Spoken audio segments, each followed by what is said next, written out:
Hey guys, Anthony, 4x4 Diesel. This is a video a little bit, I suppose. It's for the DIYs, but it's also for the mechanics. When I say mechanic, I get a lot of people contacting me. You know, that's the old term that a lot of people still use, mechanic, motor vehicle mechanic. I think my qualification may have been that. Let me go and have a quick check and let's get it right here.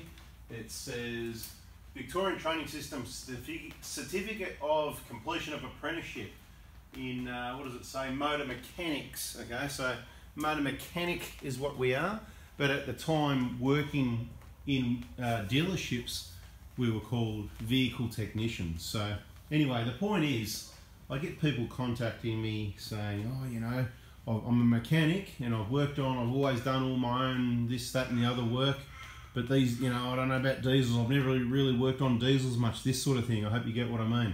I'm not having a go at anyone, I'm just saying that's kind of the general gist of, you know, what they're saying, and I kind of get it a little bit. I suppose when we did our training, we learnt on petrols and diesels. So as a motor mechanic, you were taught everything on the vehicle, bumper to bumper, petrol and diesel. So to me, one's not more complicated than the other. And if we analyse it more closely, you'll probably find that back in the day, with, you know, points and ignition systems, coils, distributors, and all these sorts of things that did have problems, they were maybe, you know, arguably more complicated than a diesel, which it hasn't got that ignition system. It's really just a fuel system.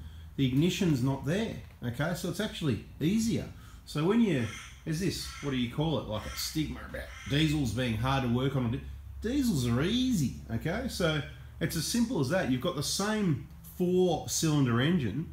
Essentially, instead of having a fuel system and a ignition system on a petrol, you've just got a fuel system and a fuel system, that's it.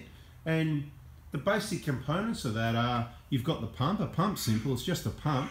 Generally you don't have any issues with the pump, but you know, you need to check things like fuel pressure and that's about it. And these days I suppose it's all controlled by sensors, so if you've got a quality brand that doesn't have problems with sensors, then happy days, you're not going to have any issues. The other component that controls is the injectors, and they've always been wear and tear items. The good news is now they're just awesome. With the common rail, you know, common rail is not really a fair description of the difference in the system.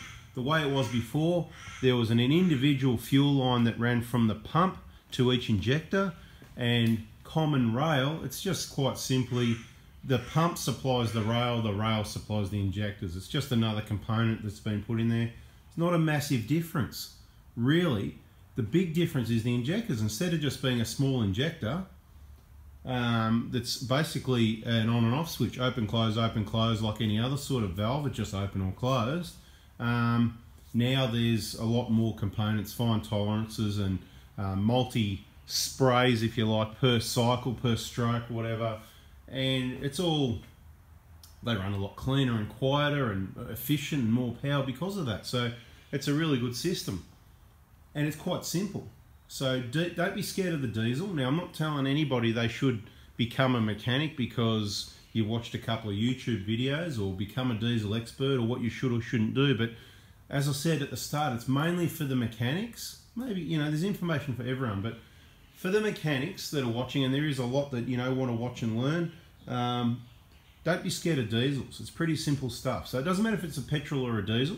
It's got a piston, it's got rings, it's got valves. It may have 4, it may have 2. It may or may not have valve adjustment. That could be in a petrol or diesel, adjusting those, you know, the adjustment there. Petrol, diesel, same. As far as valve adjustment goes, or hydraulic or shims or whatever way it's adjusted, you know, by adjustment, you know, screwdriver and a spanner or whatever. Of course, using the feeler gauge. What are the differences here? You know, you've either got a spark plug to change, and these days, as I said, we went from, you know, the distributor. For those people that don't know what a distributor is, just think of it like a clock, if you like, and a hand on the clock. And at each point, let's say 12, 2, I don't know, 4, 6, depending on how many cylinders, when it got to that point, the hand of the clock would make contact and throw the spark out to that lead, and then travel down the lead to the spark plug. So it was a bit of a mess, the system, because it was, you know, that's what they had back then. That's what they thought of, okay? This is technology. This is people inventing better things. So that went, and then there was a coil. There were sometimes coils shared between cylinders and stuff like that. I'm just trying to think, make sure I'm getting this right. Coils shared? Actually, maybe. Anyway, I'm more thinking of coil packs where you'd have, you know, say if it was a 6-cylinder, 6 coil packs, and still you'd have a lead that ran to the spark plug, which, when you think about it, that's all right to have a coil pack. But of course, it was usually mounted somewhere on the side of the block or something where it was hot and the plastic casing would deteriorate from the heat and it may get some hairline cracks, and then when the water hits it or whatever, then bingo, you're out of there. So what they've done in recent times, and it's still the same, is there's a coil per cylinder, and the coil is attached directly on top of the spark plug. So how simple is it to work on a petrol? Yeah, it's got easier when we're comparing petrols and diesels. You know, that's probably another video. We did do that other video, 1K, if you want to find it, just search on my channel 1KZ versus 1KD versus 1GR versus 1GD, because we talk about all 4 engines and a few of the pros and cons of each one, and I'm sure I missed something and probably slipped the wrong word in there somewhere and said something wrong. But anyway, we do the best we can and don't really go back and have a look at it. It's what it is. So if there's something out there you think shouldn't be out there, let me know in the comments, because of course, if it's a big boo-boo and it's wrong, of course I'm going to edit it or take it down, because we don't want to, you know, accidentally and put the wrong information out there. So this is more about, don't be scared of the diesels, okay? Especially now. So petrols become easier. You've got a coil directly on top of your spark plug. So all you've got to do is carefully remove any covers and your coil and your spark plug, which need to be torqued to spec, you know, but it's probably a small risk and pretty easy to do. You can have spark plugs that are stuck. You can have spark plugs that end up cross-threaded for whatever reason. Who knows who's worked on it before. If they're left loose, they can pop out and then take the last couple of threads. It can get a bit messy, really. So just be aware it's not that easy with spark plugs, and depending on the position of them as well on some engines, you know. I'll just say V6. Anyway, the diesel, you haven't got any of the ignition system still. You've just got injectors. So what are you afraid of? You've got, everything's got to be kept clean, but any fuel system's like that. But let's just say this diesel system for some reason has got to be, you just keep it clean, right? It runs, you make sure your filters are clean, your sensors are clean. Filters, just like on the petrol, you know, replace filters, sensors, so everything's running right. Same thing on a petrol, you've got to have a clean MAF sensor there. You've got to have a clean throttle body there. That's what I mean. They have other issues, right? The petrols are throttle bodies. We won't go into that. This is not a, you know, what should I buy, the petrol or the diesel? That will be another video. But as I said, check out that other one. So what's left on the diesel to worry about? You haven't got an ignition system to worry about in the first place. So you've got fuel pressure. So we've got a Prado here which has got a 1KD in it. That's what's in the picture, because you've got to look at something while I give you the information. You can play these videos while you're driving along. You don't have to look. That's the thing. You don't need to look at anything sometimes. This is one of those ones. You don't need to look. So all that's left is injectors and fuel pressure. So your pump, these have got really reliable pumps. I'm going to use the word, we never see any issues with these. And when I say never see any, we don't. But, you know, the suction control valve is part of the pump, so you could say, well, that's wrong. So generally with the pumps, even with contamination, we don't see any issues. They're a really good pump.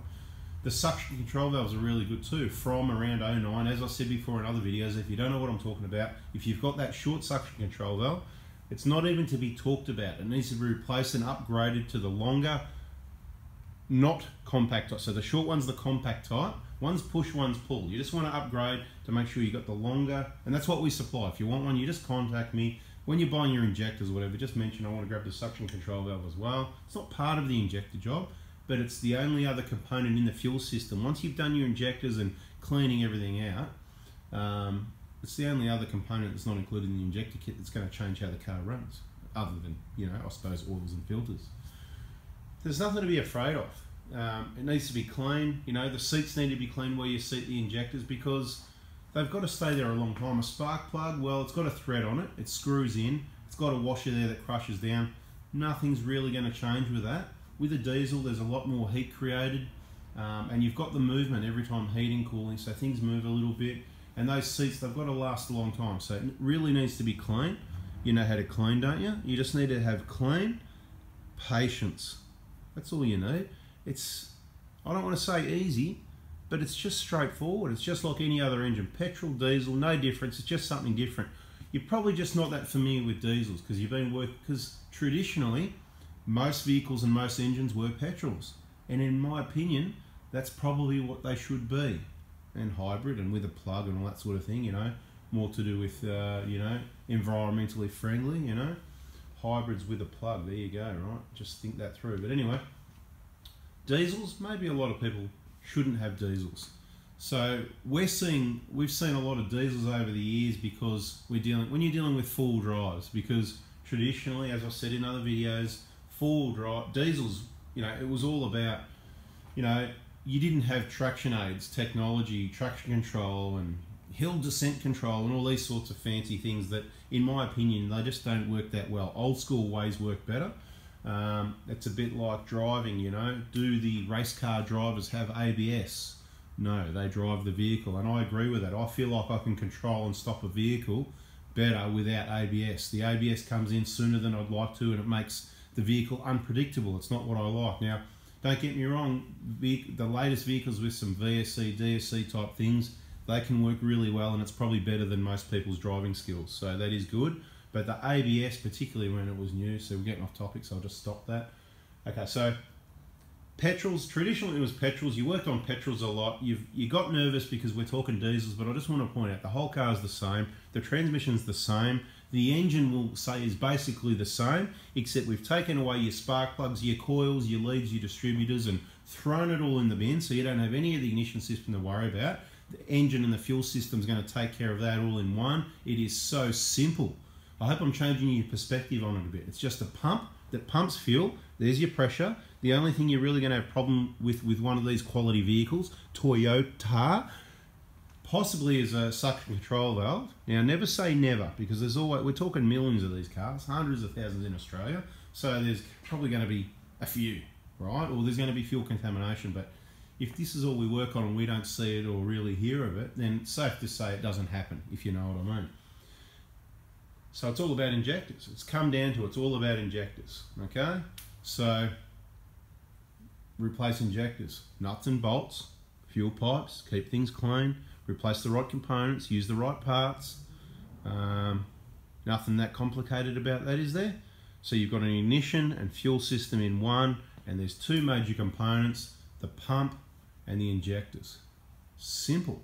The only other thing, same as on a petrol, that manipulates what they're going to do is the sensors, because the sensor tell the ECU what to do. It's all controlled by a computer. The computer tells those injectors and fuel system what to do. So you got to make sure your sensors and filters are clean regularly.